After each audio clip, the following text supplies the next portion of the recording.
15.4%가 다가 아닙니다. 많게는 뭐 30, 40% 이내로 이제 네네. 내야 되는 상황까지 오는데 피할 수 있는 방법이 첫 번째는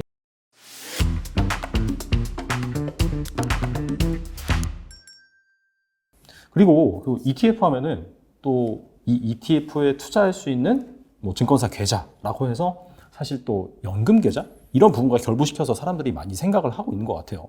그게 2021년도 네. 아마 20년도부터 시작이 돼서요. 21년도 올해 가장 큰 변화가 연금이었던 것 같아요. 물론 그거를 어저께 제가 아까 ETP 컨퍼런스에서 금융위원장님 뭐 거래소장님 다 말씀을 주셨는데 그 사장님도 말씀을 주셨던 게 ETF에서 가장 큰 변화가 개인들이 많이 이제 투자를 하십니다. 예전에 이제 물론 주식도 요즘은 많이 하시죠. 해외에 있는 것도 많이 하시고 하는데 ETF 투자가 연초 이후로 10월 한 10개월 있죠. 2달 정도 남았는데 한 7.3조 늘었습니다.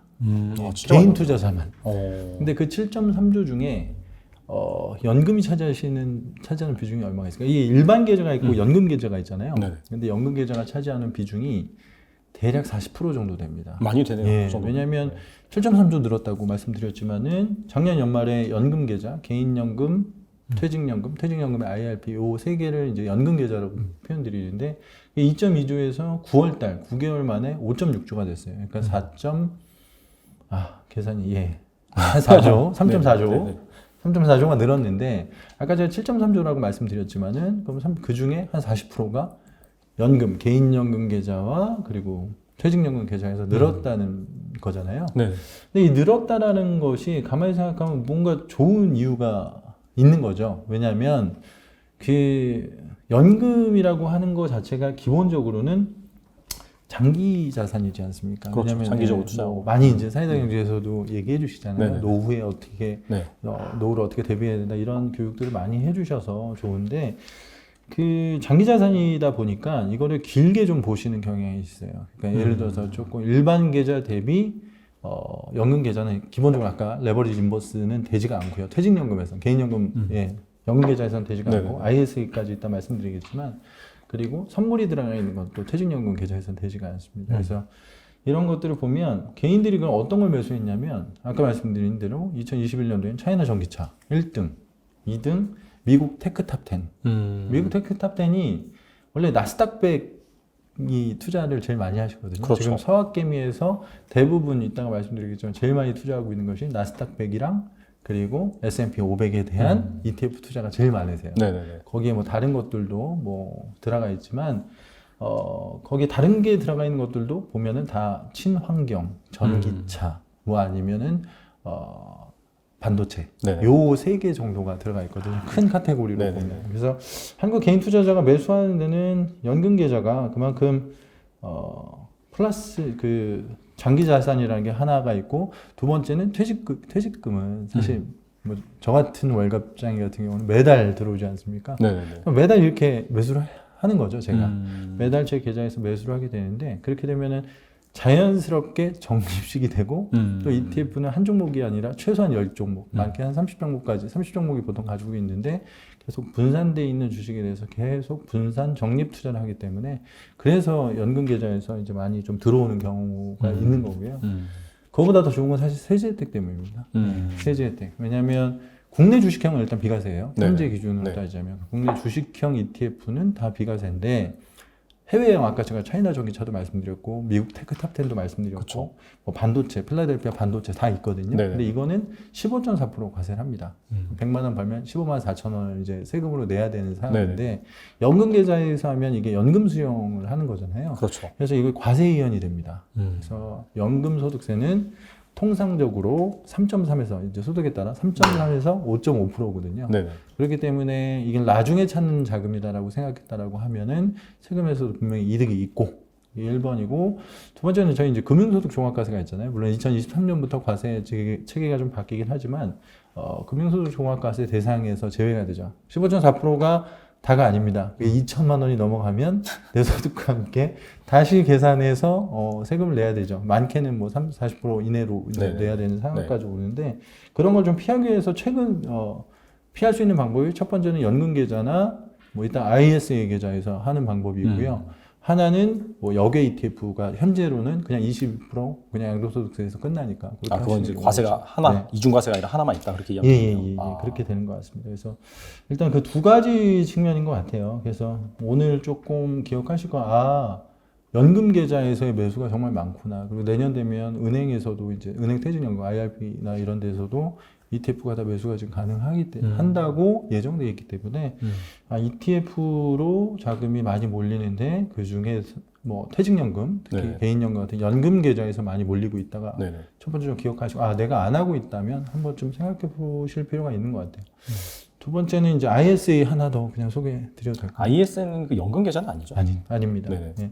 연금 계좌는 그리고 기본적으로 개인연금은 400만 원이고 그다음에 IRP 같은 경우는 700만 원까지 세액공제가 되잖아요. 네. 그렇기 때문에 그거는 또 세액공제 측면도 있기 때문에 되고 ISA는 그런 공제가 되는 부분이나 그런 부분은 아닌데 일단은 아까 말씀드린 이거는 사실 권한이거든요. 왜냐하면 요번에 중개형 ISA라는 게 새로 생겼습니다. 네. 그래서 2021년도부터 지금 가입이 가능하고 각 증권사에서 열심히 이제 또 하는데 작년 코로나 때 이거에 대해서 증시가 폭락을 한번 있었잖아요. 그래서 그렇죠. 정부에서 생각을 한 겁니다. 각각의 투자자들한테 어떤 베네핏을 줄 수 있을까라고 해서 이제 중개형 ISA가 나왔는데 연간 한도 5천, 5년까지 1억 한도만 되고요. 얘는 일단은 뭐 일반형은 200만 원까지는 비과세고 나머지들에 대해서 서민형은 400만 원까지 이제 비과세 혜택을 주고 그리고 나머지도 9.9% 분리과세입니다.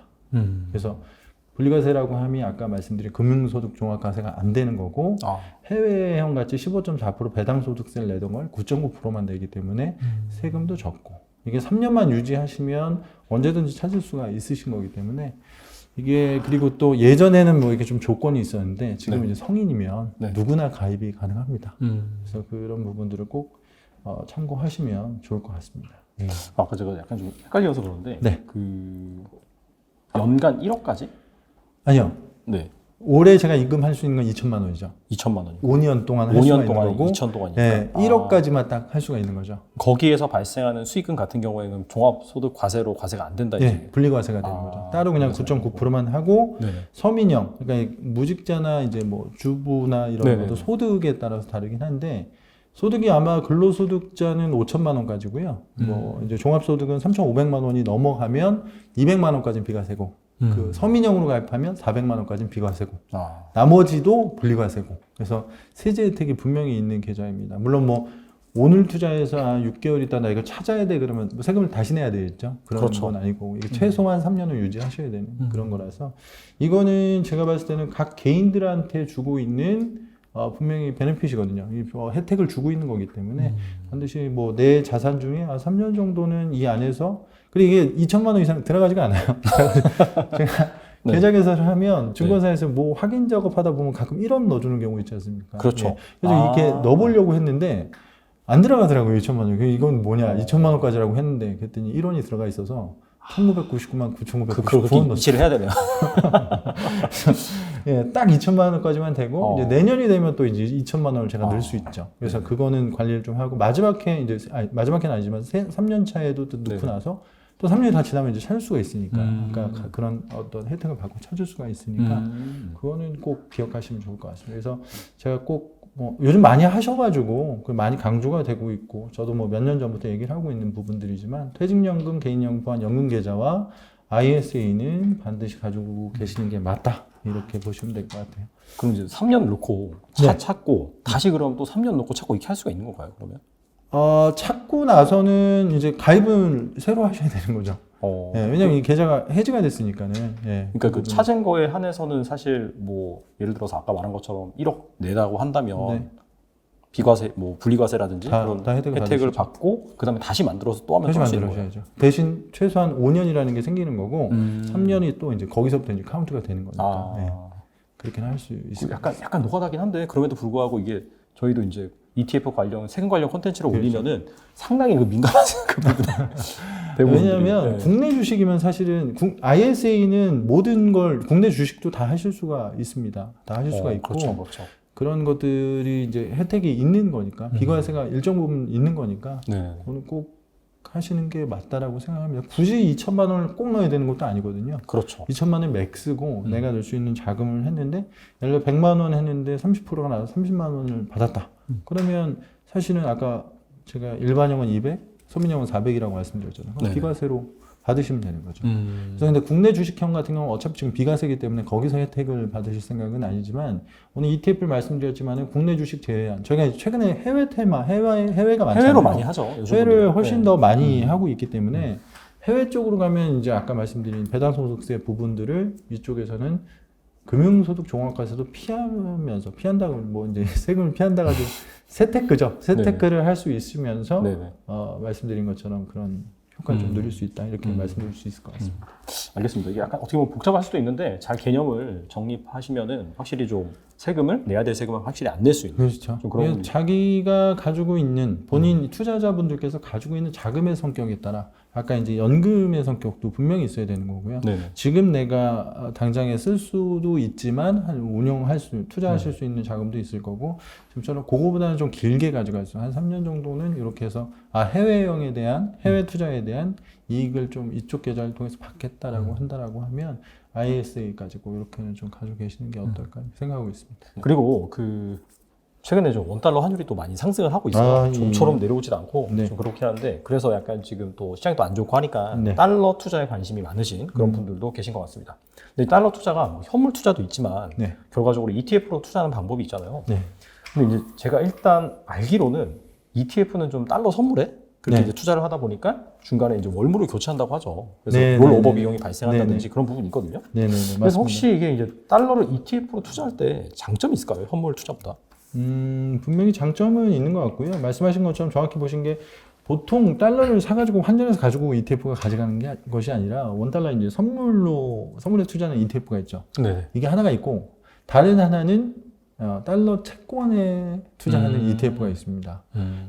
뭐 비용적인 측면에서는 사실상 유리한 게 맞죠. 이제 개인 투자 입장에서 제가 달러를 사겠다라 그러면 통상적으로 1억 한다라면 물론 뭐 개개인에 따라서 또 금융사에 따라 다르지만 통상적으로 100만 원은 있어야 되거든요. 1억을 이제 산다라고 하면은 들어가는 비용이 뭐 200원에 샀는데 거기에 따른 비용이 이제 스프레드라는 게 있기 때문에 그게 발생이 되는데 ETF는 기본적으로 선물에 대한 투자이기 때문에 그런 환전 비용은 없어요. 그래서 아무리 그 안에 있는 보수를 감안하더라도 기본적으로는 비용은 좀 적게 들어간다. 그러니까 1번이 되는 것 같고요. 다만 말씀하신 것처럼 롤오버를 하게 되면서 거기서 발생되는 비용들이 이제 나올 수가 있죠. 원달러 선물 같은 경우에는. 네네. 그런 경우에도 근데 지금 그걸 감안하더라도 개인 투자자 입장에서는 환전하시는 것보다 좀 나은 것 같고 두 번째는 저는 사실 추천드리고 싶은 것은 달러 채권이 맞는 것 같아요.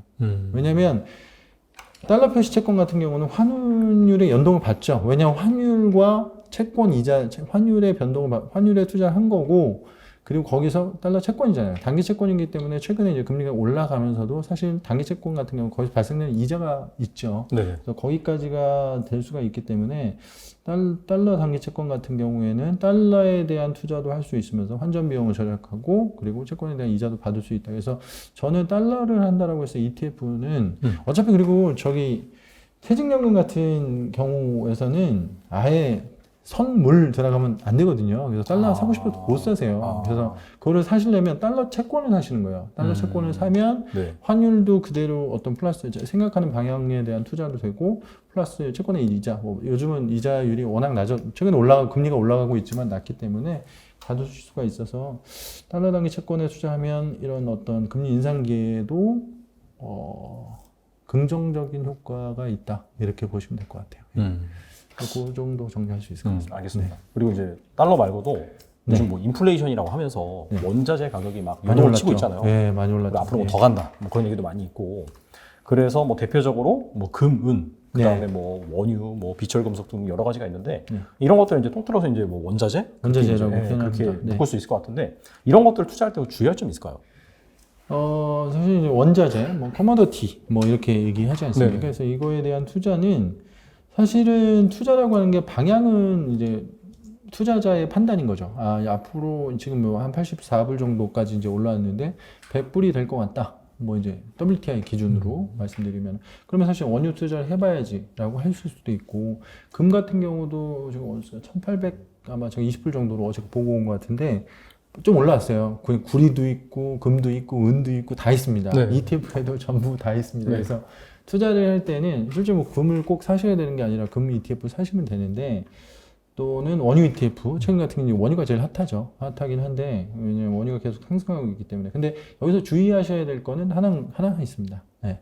이게 현물을 사는 게 아니기 때문에 전부 선물이에요. 전부 원자재는 선물입니다. 근데 아까도 말씀을 주셨는데 선물은 만기가 있잖아요. 그래서 이게 보통은 만기가 되면 다음 월물로 교체를 하죠. 그쵸, 통상적으로. 그러니까 제가 지금 예를 들어서 12월물을 이제 원유를 가지고 있으면 이게 만기가 12월 뭐 20 며칠이 되겠죠. 그리고 그 전에 이게 바꿔줘야 됩니다.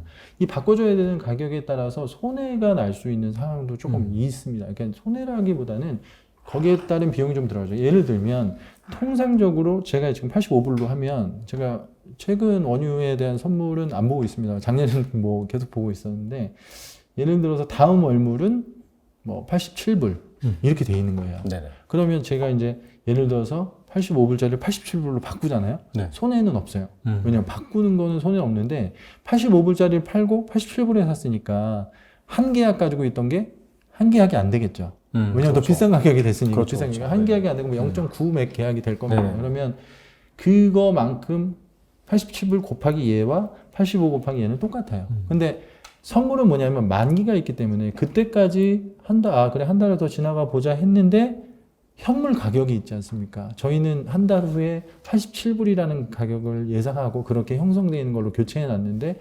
갔는데 현물이 점점 수렴하게 돼 있는 거거든요. 그건 미래 가치에 대한 그거를 이제 가지고 있는 거기 때문에 그게 컨텐고죠. 더 비싼 가격은 네. 다음 월물이. 근데 걔가 85불에 다시 이제 수렴을 하는 거죠. 왜냐면 원유 가격 현물 가격 안 오르고 있으니까. 네네. 그러면 제가 1계약이었던 게 0.9로 줄었던 것이 다시 수렴이 85가 되니까 그만큼을 비용이라고 보통 표현을 해요. 그걸 롤오버 비용이라고 표현하는데 정확히 보면 비용이 아니고 원월물 컨텐고 상황에 대해서 그거에 대한 미래 가치에 대해서 그걸로 바꿨는데 그게 현물 가격으로 수렴하면서 계약수가 줄어든 이런 형태 상황이 이제 있는데 커머더티 원자재라고 하는 금, 은, 원유 모든 것들은 다 이렇게 거래가 됩니다. 그래서 작년이 문제였죠. 작년 코로나가 터지고 원유 선물 기억하시죠? 원유 선물 어느 때 마이너스까지 나오는 갔죠. 경우가 나왔어요. 그래서 이거는 기름 가져가라는 얘기냐 뭐 이런 얘기까지 나왔었는데 보관 비용이 더 든다. 네. 그런 얘기도 있었어. 돈을 받고 기름도 가져가나? 뭐 이런 뭐 농담으로 누가 이렇게 얘기를 네네네. 했었어요. 그게 만기 하루 전인가 이틀 전에 그 일이 일어났었죠. 그때는 정말 조금 과감하신 분들은 그때 투자를 하셔서 많이 버셨죠. 왜냐하면 그 당시가 30불 정도까지 내려갔었으니까 20불 때까지 마이너스가 내려갔다는 얘기니까 네네. 지금 84불이. 네. 근데 지금 생각해 보면 그때는 그러면 컨텐고가 되게 지금 사실 금은 괜찮아요. 왜냐하면 지금 월물과 다음 월물 사이에 그 발생되는 그게 상당히 작습니다. 그래서 큰 차이 없이 그런 어떤 월물 사이에 그게 있었는데 그때는 이번 월물과 다음 월물이 더 싼 것도 있고 뭐 다음 월물이 뭐 10불이 비싸 있고 이런 상황에 대해서 변동성이 엄청 커졌었거든요. 그래서 그런 부분들은 반드시 좀 주의를 해 주시는 게 맞다. 아마 그래서 제가 간단하게 그런 월물에 따른 매도에 따른 수익이 어떻게 되는지 표로 좀 드린 적이 있었는데 표로 제공해 드리는데 그 부분도 한번 나중에 참고하시면서 보시면 원자재에 있어서는 이 부분은 주의해야 되는구나 이렇게 보시면 될 것 같습니다. 단순히 특정 원자재가 오른다라고 해서 덥석 투자하는 것보다는 방금 이렇게 말씀드린 그런 로직을 이해되실 때까지 보셔야 돼요. 그렇죠. 완벽히 이해하신 다음에 네, 안 그러면은 왜 현물은 오르는데 ETF는 안 오르지? 이런 상황이 될 기름값은 수가 계속 있거든요. 오르는데 왜 그러지? 뭐 이렇게 그쵸. 하실 수가 있어요. 금값도 계속 오르는데 이만큼 안 오르는데 이렇게 될 수가 있기 때문에 선물 관련된 거는 반드시 롤오버라는 게 무엇이구나. 뭐 쉽게 좀 전 말씀드리려 노력은 드렸습니다만 용어 자체가 조금 막 그렇죠. 뭐 친화적인 용어는 아니에요. 친근한 용어는 아니다 아니에요. 보니까 좀 그렇긴 한데 네네. 이런 것들도 좀 잘 설명이 좀 되려고 제가 그래서 이제 책에도 그런 내용들을 네네. 좀 많이 썼거든요. 그래서 그런 것들 좀 참고하시면 되게 좋을 것 같습니다. 원자재는 선물 롤오버를 좀 주의하시면 된다 이렇게 말씀드리고 싶습니다. 알겠습니다. 아무튼 그 주의할 점 잘 참고하셔서 투자를 하시기 바라고요. 네. 오늘 이승원 이사님 모시고 그 ETF에 관한 다양한 얘기 나눠봤는데 사실 ETF 그냥 대충 투자하면 되는 거 아니야? 그렇게 생각하시는 분이 많겠지만은 그럼에도 불구하고 저희가 서두에 다뤘던 뭐 NAV라든지 그 다음에 또 HTS를 어떻게 구체적으로 활용하는지 그 내용부터 뭐 원자재 그리고 또 유망 그런 섹터가 어디고 어느 ETF가 또 있는지 그런 부분에 대해서 또 오밀조밀 따져보면 분명히 잘 아시는 분들이라고 하더라도 또 자기 그 지식의 빈틈을 채울 수 있는 좋은 시간이었다고 생각합니다. 자, 궁금하신 분들 같은 경우에 추가적으로 또 이사님 책 참조하시면 좋을 것 같습니다. 네, 오늘 미래에셋 자산운용의 이승원 이사님 나오셔서 감사합니다. 네, 감사합니다.